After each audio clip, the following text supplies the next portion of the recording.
கர்த்தருடைய பரிசுத்த நாமத்துக்கு ஸ்தோத்திரமும் துதியும் கனமும் மகிமையும் எப்போதும் உண்டாகட்டும்.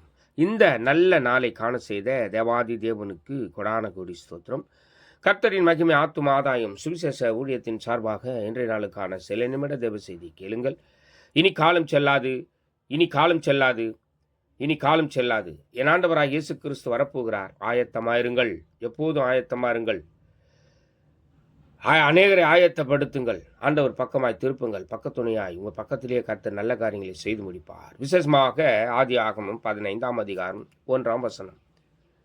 நான் உனக்கு கேடகமும் உனக்கு மகா பெரிய பலனுமாய் இருக்கிறேன் என்று சொல்லுகிறார். எனக்கு அருமையான தேவச்சனமே, பலவீனமா இருக்கிறேன் என்று சொல்லாதிருங்கள். கர்த்தர் பலனா இருக்கிறார். உங்கள் பலன் பெரிது.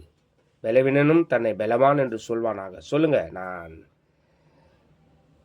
பலனாய் இருக்கிறேன் என்று சொல்லுங்கள். கர்த்தர் பலத்தையும் ஆரோக்கியத்தையும் சுகத்தையும் அதிகமாய் கொடுப்பார். கிருபை எப்போதும் உங்களோடு கூட இருக்கும்.